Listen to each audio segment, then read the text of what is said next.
Good afternoon, everyone. Good afternoon, everyone. Guys, one more time. Good afternoon, everyone. Thank you.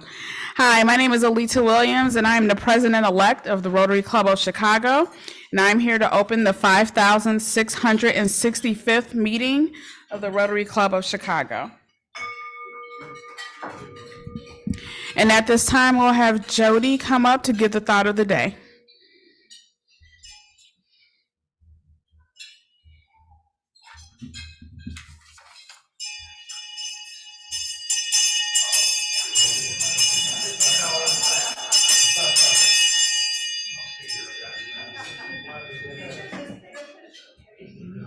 This week, we will all be celebrating the 4th of July. On July 4th in 1776 in Philadelphia, the Continental Congress, with representatives from 13 colonies, declared themselves 13 independent states. The Declaration of Independence was adopted on July 4th. Every attendee at the Continental Congress committed himself in writing to this document and to its declaration. If anyone has ever asked you to put your John Hancock on something, they're asking for your signature. John Hancock boldly signed his name on the declaration in script large enough, he said, for King George III to be able to read it without having to use his spectacles. The first official celebration of the Declaration of Independence spread through the new states, and one of the things they did was to hold mock funerals for King George III, marking the end of his reign over us. In 1801, Thomas Jefferson, then President of the United States, held a 4th of July celebration at the White House. These are the things that they did to celebrate that relate to us today. There were parades. There was a concert. There was feasting and barbecue, and there were horse races. When the Declaration of Independence was signed, there were 2.5 million Americans. Today, there are over 337 million Americans celebrating. How do we do it? With parades, with barbecues, with hot dogs and hamburgers being the top favorites, with concerts, and with races. Only in Chicago, it's not horse races, it's NASCAR this year. So however you celebrate, stop to remember that it took 7 long years of fighting for us to defeat the British. Now we are celebrating the 247th birthday of our nation. So I want to wish you all a very happy and safe 4th of July.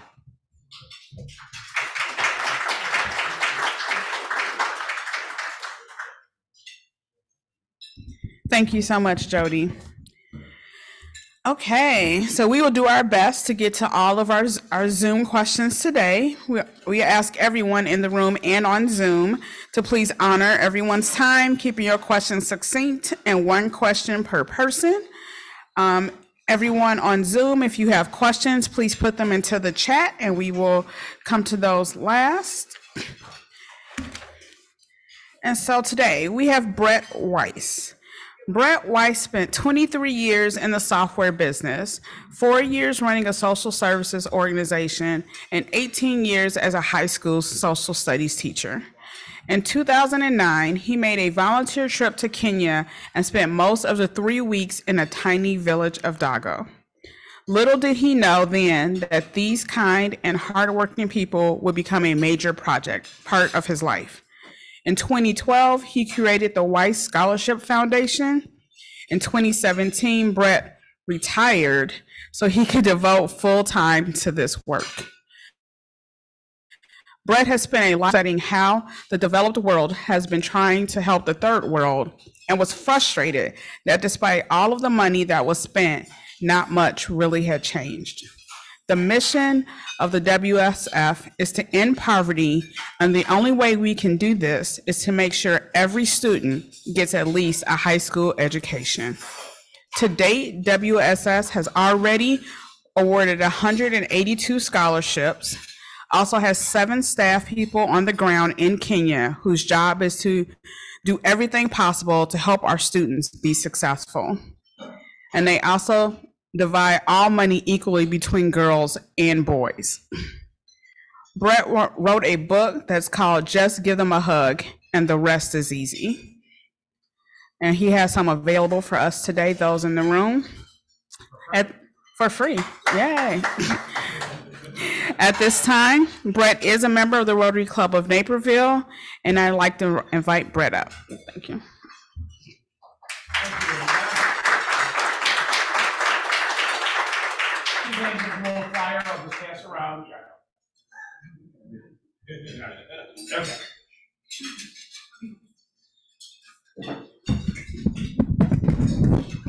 All right, I'm not sure I need this, but we'll use this. Also, as Alita said, I did write a book about all this. Oprah gives away cars. I give away books. I don't have cars to give away, but please feel free to take one. If you'd like me to sign it, I would be honored to do that. Let me get, Eric, can we get it up here? All right, as I start, Alita told you a lot already in terms of me going to Kenya in 2009 to learn about people there, and I fell in love. I was telling the guys at the table here, the people in this little village were the nicest people I ever met. They're dirt poor as can be. Virtually nobody from that village or most villages in Kenya ever go to high school, so I decided I wanted to do something about it. So our mission, as I was just saying at my table too, I ask you to imagine a world where every child gets a great education. You know, I tell people, you know, especially at my old age now, if I'm going to set a goal, it might as well be a big goal. Why have little goals? I want to start my timer here so I know how much time I'm taking. All right. So we want the whole world to be educated. And I also come up with a line, let's not just help poor people, let's actually end poverty. And I was talking with Marshall somewhere around, we were talking about this. For all the trillions of dollars that's been spent the last 150 years in Africa, I'm not sure there's a whole lot to show for it when you consider how much money is there. Our mission is to end poverty because we think the only way we're going to end poverty is by making sure children get at least a high school education and hopefully beyond that. So Jambo and Karibu, I only know a few words in Swahili, but that's hello and welcome. And I can't really mention this here. I took a look and I studied this my whole life. How much money is being spent and what are we really getting for that? When it comes to education, really a lot of places in Africa, they're in worse shape now than they were 50 or 100 years ago. We can all debate about why this hasn't succeeded. As Rotarians, we debate this all the time, and we do a whole lot of projects to help poor people live better. But I thought we needed to take a new look at this here. I think what we have to do is agree that what we've been doing hasn't worked very well. All right? More than half the children in the world get little to no education. In Africa, that number is about 80%. If you want to look that up, data is very hard to find. Although I would tell you, if you ever see data from a Kenyan government, don't believe it. I have had meetings with people from the education ministry in Kenya 3 times. Every time my first question is, how many children in Kenya never go to school at all? And they just shrug their shoulders. They say, we have no idea. No idea how many children never go to school. All right. So our goal is to end poverty. My real goal is to put us out of business, right? If we can create a world where every child gets an education, our nonprofit doesn't need to exist anymore. All right. There we go. So to do this, though, I took a look. When I started this, I looked at, there's lots of organizations that pay school fees for kids in poor countries around the world. We need to pay all of the costs. I mean, we're helping kids that can't afford to buy toilet paper or toothpaste, whatever. We have to buy everything for them. All right, we have to do more, and this is the real key, than just pay the school fees.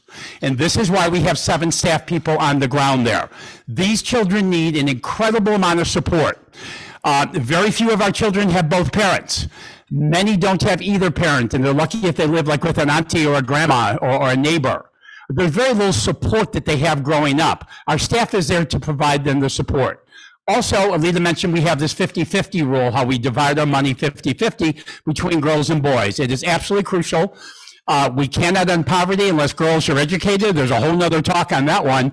And part of the reason this is crucial is we'll delete there. We send kids to high school based on an exam they all take at the end of 8th grade, but historically the girls score quite a bit lower. Not because they're not as smart, but for a whole other reasons beyond their control, they missed a lot of school. So we have this 50-50 rule. Matter of fact, of the 182 scholarships that we've given to go to high school and beyond, if we did it just based on test scores, less than 10 girls would have received a scholarship. And that would be a shame. All right, my line on the bottom there is one of my favorite lines lately here. I say we have not solved this problem because of the lack of will to solve it. You know, I'm old enough to remember when John Kennedy said we're going to put a man on the moon before the end of the decade, the 1960s. And we basically didn't even have a space program when he said that. And on July 14th, 1969? Pardon me? 20, okay. Thank you. We put a man on the moon. So we can do these things if we have the will to do it. So our mission is about empowering children in Kenya with education as we work to build an entire world where every child gets a great education. We call our business model a holistic business model, and that was actually coined by a Rotarian in California named Peter Laddie. And in a little bit, you're going to learn about a partnership we have with him and 3 Rotary clubs in California and a Rotary club in Kenya that's a part of it. He, a few years ago, said, "You guys have a holistic business model." And I said, "That's really cool. Can I use that?" And holistic meaning that's where we do much more than pay the school fees. All right, we pay all the expenses for our students. 7 staff people, they're all trained educators. And we pay our people very well, but to be frank, we pay them very well, but it's still almost nothing in terms of our money. So we have this great staff, it really doesn't cost us that much money. Their job is to be totally engaged in the lives of our children. They visit them every term. There are 3 terms during the school year. We get all of the report cards. We analyze the report cards. Where's Louisa, the young lady from where are we at there? Brazil, back there. We were talking before about comparing high schools here and in other countries. In Kenya, in high school, A's and B's are very hard to get. You take 11 or 12 subjects in your first 2 years. You go down to 8 subjects in years 3 and 4. They're boarding schools. You have classes all day, at night, on weekends, after church, on Sunday, whatever. You have classes all the time. All right, so we're totally engaged in the lives of our children here.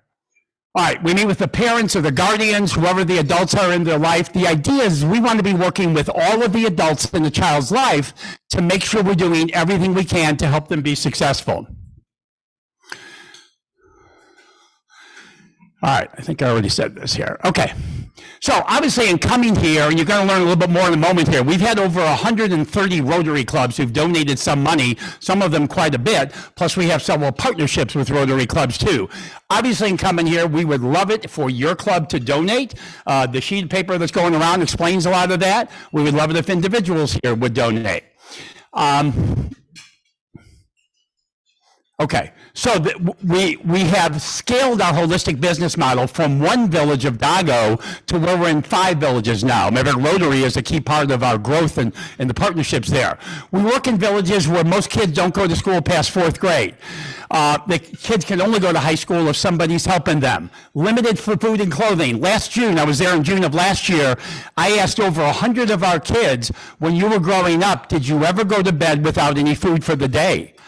And I kind of knew what the answer would be, but every one of them looked at me and said, well, of course. Like, that's just common. Like, that wasn't a big deal. All right, no electricity or plumbing, limited medical care. In these villages we work in, I'm like a great-grandfather. Almost nobody's past 40. When people die, they really have no idea why they died. probably was from AIDS. They have a funeral and then life goes on. Subsistence farmers. I've been saying for a few years, we need Rotarian farmers to go to Africa and teach people how to farm because they don't know how to farm. And I'm a city boy from the south side of Chicago, so I don't know anything about farming either. All right, they live in tiny mud huts like the one up there, devastated by AIDS. Average family makes less than $2 a day. All right, tremendous gender inequality. It is very tough for all these children growing up, but it's especially tough for girls in all kinds of horrible ways. Women have really no rights. My brother, who's on our board, came with me a few years ago, and he came up with a line. He said, in Kenya, the men rule, but the women do all the work. And it's pretty true. All right, strong sense of community. Languages. I'm going to pass this around. These kids now, by the time they're in about 4th, 5th grade, they're pretty fluent in 3 languages, some of them 4.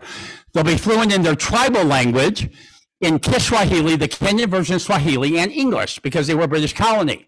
So I'm going to pass this around. I do these various notebooks. This is from the beginning of this school year, because their school year is January through December. There are applications for the new kids that we added. I think it was 41 or 42. And there are pictures of all of our kids who are in high school. We have 102 kids in high school right now. They're pictured with the name of the school they go to. On the applications, they have to write 4 essays. Take a look at their essays. When they wrote this, they were finishing 8th grade.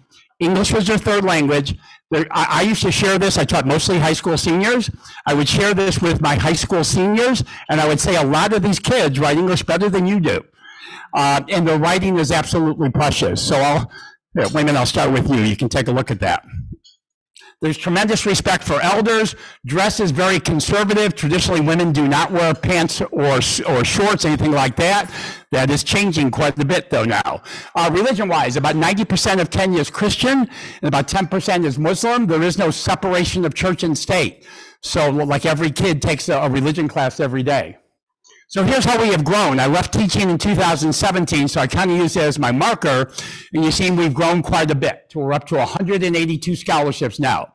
Once again, sending kids to high school and then beyond, either to university or vocational school. We are an NGO in Kenya, I should mention too. So we awarded the first scholarship in 2012.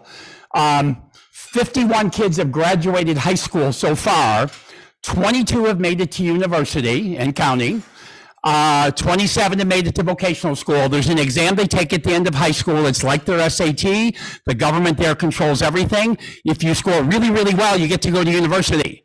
If you don't, you go to vocational school. I shouldn't say have to. You know, the biases here against vocational school, those same biases exist in Kenya. And one of our challenges is our children feel like they failed if they didn't make it to university. And we have to tell them, look, you're the first person in your family to graduate high school. Let's celebrate that. And then we have to teach them about vocations, right? If you grew up without electricity or plumbing, you don't know what an electrician is or a plumber is.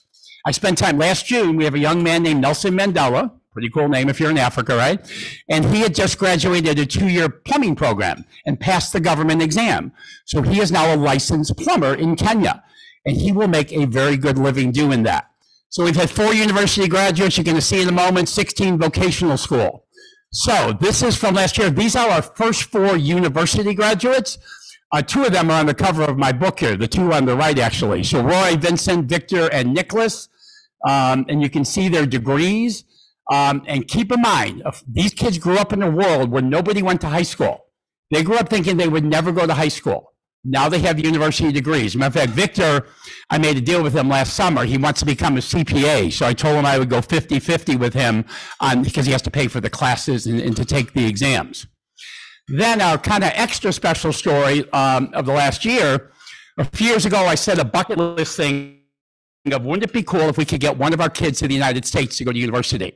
Now, at the time, if I knew how hard it was going to be, I may not have started it. It became very challenging. At the end, getting a visa was the most challenging. We barely didn't get it in time. But we did bring a young woman named Christina Koff to Elmhurst University last August 22nd. We picked her up at the airport. She has, matter of fact, she's talked to 2 Rotary clubs in the last couple of days who sponsor some of our kids, Orland Park and the Schomburg Hoffman Estates, and she's a better presenter than I. She's amazing. I told her that somewhere she should start a speaking career. I mentioned earlier, she scored by far the highest score anybody ever had from her village, higher than girls or boys. She got to go to what's considered the best high school for girls in the country. And there, as I was telling the guys at the table here, rankings are very public there. Everybody knows where everybody ranks. Like if I'm at the bottom of my class, everybody knows that, and everybody's saying, shame on Brett. All right, so she was the big fish in Dago, but she got to Alliance Girls High School. She was in the bottom 20%. She ended up graduating in the top 30 girls in the country. She has always wanted to be a neurosurgeon. She is here. I have to tell you what her first question was in the car. There's a documentary coming out later this year. I have a 2-minute trailer, but we can't get the volume to work, so I won't show it. But it's going to be called "The Girl from the Village: A Story of Hope."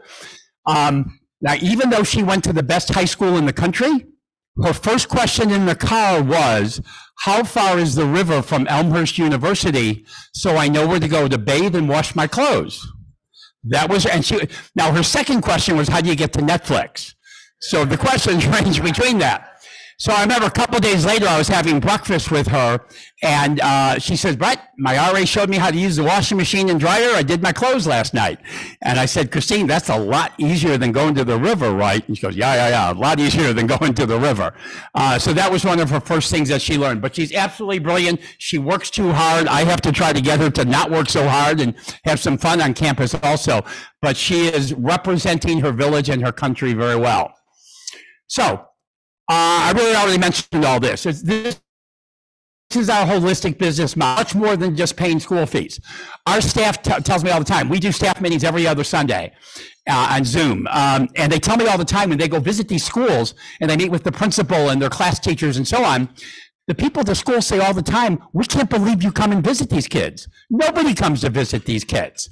But we sit down with them and we go over the report cards. We want them engaged. We were there to support them. And these kids face challenges. Look, I taught economics, and 20% of the kids in the United States are growing up poor, and that's a crime. That shouldn't happen. But these kids are a whole nother level of poverty. Matter of fact, one of the most common questions I get from adults in Africa are, they'll ask me if there are poor people in the United States. And when I say yes, they're like amazed, because they think we're all Bill Gates and gold falls from the clouds, right? And then I kind of define poverty here, and they go, well, that's not really poverty there. Anyway, all right. And one of the things we did last year is one of our staff people we promoted to what we call Kenya Country Coordinator, Christina Doyle. And more I'm turning over the operations to her so that I can focus more on fundraising. And my vision was always the foundation should not be run by a white guy in the United States. The day-to-day operations should be run by a Kenyan. And to be frank, she can run them much better than I can because she's there 9 time zones away. She knows the country, knows the culture. She was a languages major in university. She knows tons of different languages. So we're real excited about her doing that. And that's a big step for us becoming an enduring foundation. So the equality of scholarships, the 50-50 rule. Another key thing we do is I'm very conservative with the money. I learned early on that lots of kids who get to go to high school don't finish because somebody sponsors them, and at some point along the road, they're told, well, your sponsor's not going to sponsor anymore, or there's no more money for you. So when I started this, I said, I don't ever want to be in that situation. In other words, I don't want to ever be in a situation where I have to tell a kid, I'm sorry, you're done. You know, it's like you open the door a little bit for them and then you slam it shut. So we're very conservative in the way we hand out scholarships. We did 41 of them, there's 41 of them earlier this year. And it's $3,500, as you'll see in a moment, for all 4 years. So basically, if you take 41 times 3,500, that's how much money we had in the bank. Now, we only spend it 1 year at a time. And I always have to remind my board when they see how much money we have in the bank that we're not really that wealthy. Most of that money is what I call committed money. It's there because we want to make sure we never are sure to pay all the bills there. All right, so one of my favorite stories, and it's in the book, is from my very first day in Dago. And I'd like to tell you that I was well prepared to go to Kenya. I thought I was well prepared, but I wasn't. I don't think anything can prepare you. I'm in the back of an 8th grade classroom, combination of mud and bricks and dirt and broken down desks. Several kids, the older kids, 2 or 3 kids share a desk. You know, the old broken down desk with the younger kids, maybe 3 or 4 will share a desk. And the teacher's talking and the kids are taking notes. There's a young man up front. All of a sudden, I see he's crying, and he's shaking his pen. It was clear the pen had run out of ink. So, I always have pens on me, right? And so I go up to him, I hand him the pen. He says, Asante Sana, which is thank you very much in Swahili. I go sit down, he continues to write. At the end of class, he comes up to me and wants to give me the pen back. And I said, no, that's okay. You can keep the pen. And I could tell he was shocked that I was going to let him keep the pen. So it's my first day, and I'm still trying to, I'm thinking about this going, he's crying. It's just a pen. So the teacher standing there, I asked the teacher, why was he crying? It's just a pen. And he just laughed at me. And he said, you don't get this at all. He said the reason he was crying is he was worried he might never get another pen. And if he couldn't get another pen, he would have to quit school. And I was like we're big Wizard of Oz people in my family. That was the moment I'm not in Kansas anymore. That's how important the pen was to him. All right. There we go. COVID, I'm not going to go a lot of COVID there. COVID was, people used to ask me how the e-learning was going. And I laugh and I say, well, it's pretty hard to do e-learning when you don't have electricity or the internet. Schools were, literally these kids missed a whole year of school. All right, and it was especially difficult for girls. When girls are in high school, it's a relatively safe place. When they're not in high school, it's very much not safe. I read these news reports from Kenya every night. As soon as rapes of young girls and teenage pregnancies are pretty common normally, they went up dramatically when the schools were closed. And in Kenya, if a girl is pregnant, no high school will let her come to school. The government's kind of talking now like maybe we should change that. Yeah, it's 2023, maybe we should. There are thousands of girls who did not return to school in Kenya, and they'll be permanent victims of COVID. They'll never go back. I'm happy to say all of our kids, our staff worked with them. We even ran some lessons, and we tried to keep them going as best as we could, and all of our kids did return to school. So I was real happy about that. So we're big on sustainability as Rotarians. I say the only long-term solution to poverty is education. We can only end poverty if girls are educated. I know a lot of Kenyan women in the United States, and I talk to them about this all the time. There's the real Nelson Mandela, not the one who is our student there. We cannot gain peace until all children get a great education. So Rotary has been a big part of our growth here. So one of our partnerships is with 3 Rotary clubs in Southern California, Redondo Beach, Hermosa Beach, and West Torrance there, along with the Rotary Club in Suna, Migori. Migori is a larger city pretty near this village of Dago. And they literally put up half the money for a bunch of students that we're sponsoring. The Rotary Club in Kenya doesn't put up any money, but they have people on their staff, in their club who work with our staff. So we're working together to help all of these kids. There's a Rotary Club down in Fishhawk Riverview that a member of that club is a lady from Kenya who used to be a teacher. She has her own nonprofit. We have a partnership with them. And then these are all the Rotary clubs that have sponsored at least one student on their own. When I say on their own, I mean all 4 years of high school. All right. We have 2 kinds of donors, really. People who donate X number of dollars, or people who want to sponsor a child on their own for all 4 years of high school. My club has done 3 so far, and you can see the other ones here. I mentioned we just had Christine at Schaumburg Hoffman Estates and at Orland Park. And I had no idea what she was going to get up. She was a little nervous. She blew me away. She was so good. I was really impressed with her. All right, more than 120 other Rotary clubs, I think it's probably 130, I should do a count on that, have donated. A long list of individual Rotarians have donated. Once again, we hope that you as a club and many individual members will donate. So a real cool thing just happened with our club. Bill Johnson is a member of our club, and he's a real outdoors guy. He and Trisha, his partner Trisha, just climbed Mount Kilimanjaro, and they set up a GoFundMe thing, and he decided he wanted to use all the money raised for our foundation. And he made it to the top there. You can't quite see, they're holding up a banner there. There's a guy in our club who owns a printing company.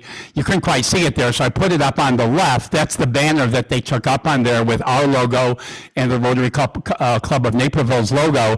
And he raised about $11,000, and that will support more than 3 children for 4 years of high school. So it was really cool, Bill. Matter of fact, our next in-person meeting on the 6th. I told him I'd do a happy bucks for him. All right. So all of this is on your sheet here. We appreciate a donation. We are a 501c3. I think we mentioned we are a 501. We are an NGO in Kenya. Any donations are welcome. I do a special thing. I think it's my donor advised funds. I want, if you know much about nonprofits, an increasing share of money going to nonprofits is coming from donor advised funds. If any of you have them and you want to use some of that money to donate to us, we would love that.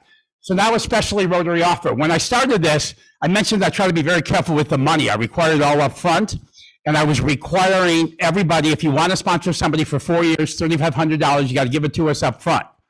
And then I had some clubs saying to me like, that's a lot of money for us to put up front. Could we kind of spread it out over 4 years? And I decided, you know what, Rotarians promised something, they're going to do it. So we do a thing, and as part of how we've grown here, okay, so I went too far. Okay, so we will take some of our Rotary clubs we're working with now. They've given us $875 to start and commit to $875 each of the next 3 years. That adds up to $3,500. We also do a lot to keep the sponsors in touch with students. Rotary Club of River Cities, which is Des Plaines Mount Prospect, they have done several Zoom calls with their student who goes to a school where most of our girls go to called Jana Denny. So we do a lot of letter exchanges. The Batavia Club, they have a girl from the Interact Club who is doing letter exchanges with Fenny, who is the student there. So we do a lot to keep people in touch. The girl on the right is Rosemary. She actually is sponsored by my club. And she actually is the younger sister of Christine, a girl who is at Elmhurst University. And good. So our office here, our office in Kenya. So this is, we saw, Eric, we don't have sound, right? Okay, so I can't play this here. So I'm just gonna. Try it, and let's see, because that's the embedded version. Okay. I do want to be mindful of time as well. Yes, I know. This is it. Eric, could you start it? It's not starting for me.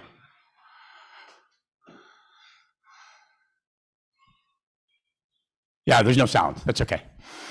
This is a trailer for a documentary that will be out later this year called The Girl from the Village, A Story of Hope, about our foundation, but really mostly about her because she's such an amazing story. I will finish up. I thank you for the honor of being a Rotary One. I've been telling all my Rotary friends I'm going to Rotary One. They're jealous. And I will take questions now. I will also I'll hang around afterwards. Please take a copy of my book. Thank you, Alita. I know I went a long time. Thank you. Thank you, Brett, so much. Only because we have a couple other things on our agenda today. We will have questions after we are done today. And Brett, if you could come up for a second. And we would also like to thank you with this wonderful mug from the Rotary Club of Chicago, so you can think about us while you're up between your 2 time zones, getting everything done. Thank you, Alita. Thank you, everybody. I was just in Australia, I understand now, more than you think. 9 hours difference in Canada. The 15 in Australia was something else. Yeah. So now at this time, if Wayman and Tom Silva can come up to the front.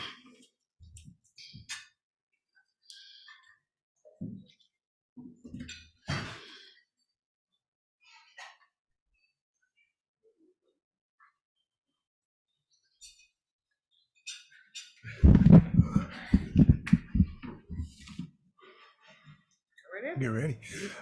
Good evening, everybody. How's everybody doing this afternoon? Great. All right.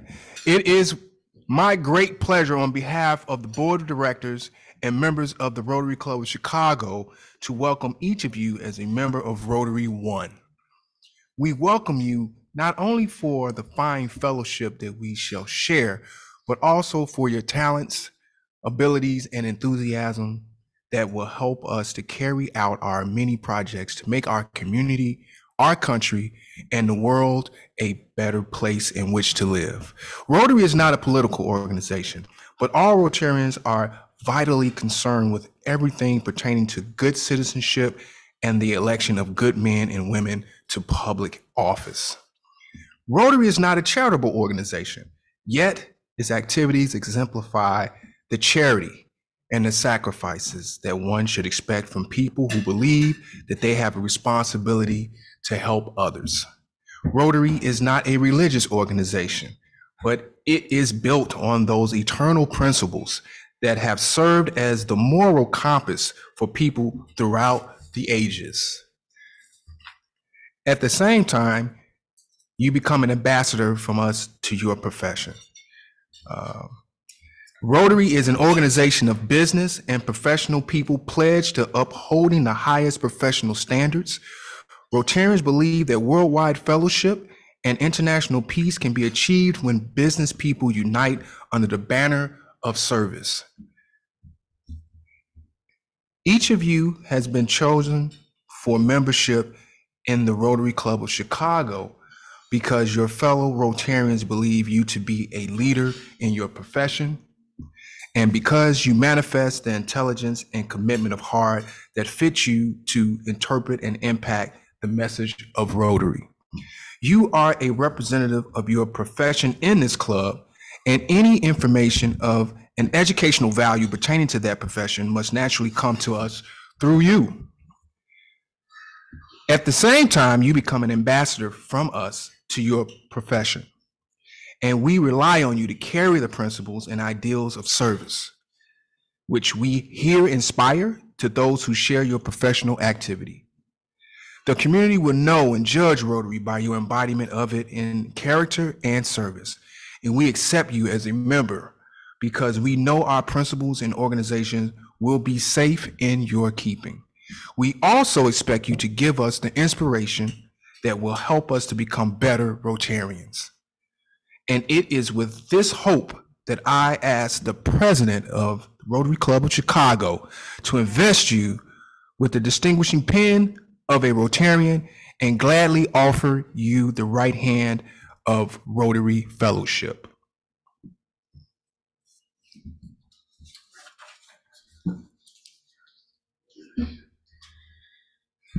All right, let's give a round of applause for our new member. And Tom, if you can come up and give us a very brief introduction of yourself and how you came to Rotary. Okay. Thank you both. Huge honor to be here and to be part of Rotary One, a little overwhelming. Very brief bio. I came to this country as an immigrant from Malaysia, and that was about 40 years ago. So I've now been here twice as long as I was ever in Malaysia. So through that, I came to go to university, graduated, came to Chicago to go to grad school at the University of Chicago and did a couple of MFAs, and now run a brand strategy and marketing firm here in Chicago. And I live in Old Town. We're currently renovating our house, which you all know is great fun. And so, very happy to be here. I will add that my partner, Erica, actually, her entire education was funded by Rotary. So I know well the impact of this organization on the lives of people. So honored to be here, and I'm really looking forward to getting to know all of you as well. So thank you.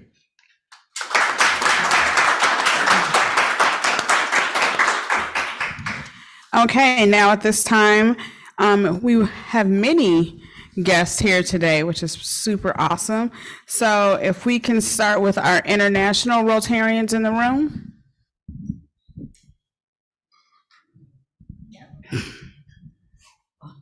So your name? You could please stand so we can all see you. My name is Deusi. I am from Brazil. And we are here in Friendship Exchange. And for us, an honor to be in this meeting because this club is the one. So we are happy. Thank you. Okay.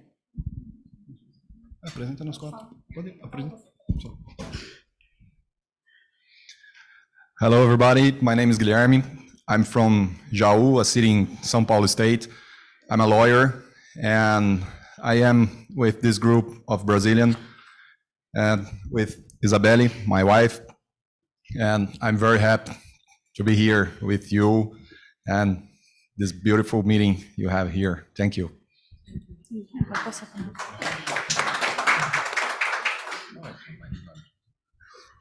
My name is Nelson Gonçalves from São José do Rio Preto, State, São Paulo, Brasil.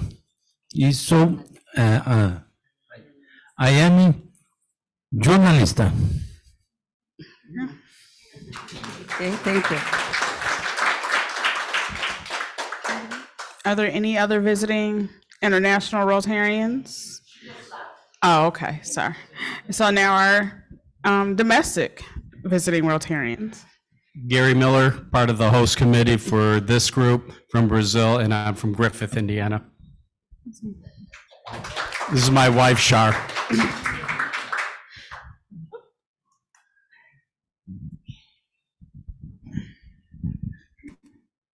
My name, excuse me, my name is Mo Jacobson. I'm with the Elkhart Rotary Club, Elkhart, Indiana. And I was on the Friendship Exchange in Brazil a number of years ago. We had hoped the Brazilians would be here the following year, of course, but COVID delayed things a bit. And at the risk of being offensive here, I don't know why G did not introduce the better half, Isabella.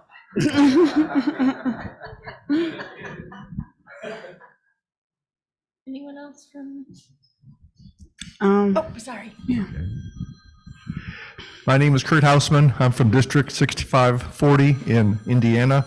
I'm the district chair for the RFE program. As Mo mentioned, our group was in Brazil in 2020, and we've been waiting now 3 years to have them come back to visit us. Gary, who is the host from the Griffith Club for this meeting, arranged all of this and did a wonderful, wonderful job. This is my wife, Christine, who is also a Rotarian. Very happy to be here. Thank you. Oh, she came back. I was going to ask if one of the flags was for me. So I'm Luisa, I'm from Brazil. I'm an exchange student from the district 4640. Do you know where's the Iguaçu Falls? So it's my district. So yeah, I'm amazed here to come back here. I came here in, I think it was a Tuesday afternoon. Was really nice. I met her, was really nice. So thank you again, was really fun.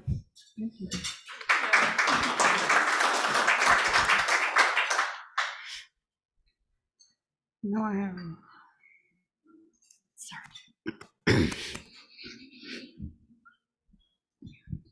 Good evening, everyone. Or thank you for having me. My name is Cecilia Torres, and I'm from the Lakeview Rotary Club up in the north side. So thank you for having me.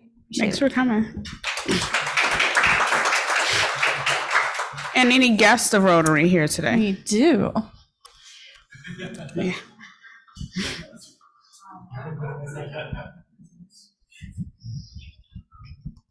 Good afternoon. My name is Eric DeVera. I'm actually from Philadelphia, Pennsylvania. I'm here on behalf of Nitha Nagubadi. She was my professor and during my graduate studies here in Chicago. So, and I just wrapped that up and have graduated with a master's in design thinking and entrepreneurship.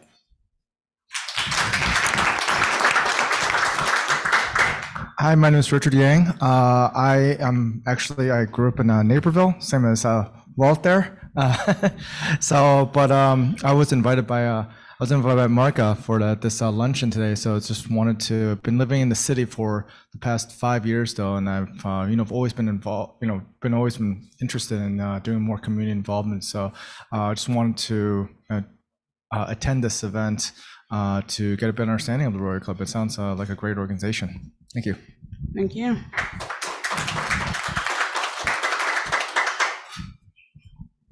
Hi, my name is DeVille Cather. I'm a prospective member of the Rotary Club. I have been involved in Interact, and then was a Rotaractor for this club 5 years ago, and felt like it was probably time to get interested in Rotary. So I'm here. Thank you for having me. All right, thank you so much. I know our people virtually are our normal people. I'm gonna run through everything real quick, so I'm not gonna invite Sarah up. I'm just gonna run through. So we have the Jesse White Trunk Party on July 14th and 15th. We have been doing donations in the piggy banks on the table for school supplies, but I think today we should do it for the WSF Foundation. So if everyone would like to dig deep and put some things in those cute little piggy banks on the table, we will use that and make that to a donation, and the Job One program will match that as within our scholarship fund. On July 26th, we have 2 shifts at the Cornerstone Center to help make food at our soup kitchen or help to serve the food to our guests that come in. And there's also the Dictionary Project. Please contact Wes Westerfield if you would like to be a part of that. Please check your gyrator or the QR code on the tables for all upcoming calendar and meeting things. There is no meeting next week for the 4th of July because none of you all are going to be here anyway. Next meeting after that is July 11th. This is my big party to officially take over the realm here of the club. And then on July 18th, Mike Shaver from Breakpoint will be here. And so at this time, since you're still here, I'm gonna have you to lead the 4-way test, and we're gonna end the meeting. Okay. Come on up. Before we don't, I just want to give to her my button. This button, it's just exchange student who has, and I just want to exchange to you. Thank you, Louisa. Thank you. You're going to be a very good president. Thank you. Oh, you're up here now. So sorry. Everybody please stand, and we're gonna end with the 4-way test. Who started? Okay. Is that the truth? Is it fair to all concerned? Will it build goodwill and better friendships?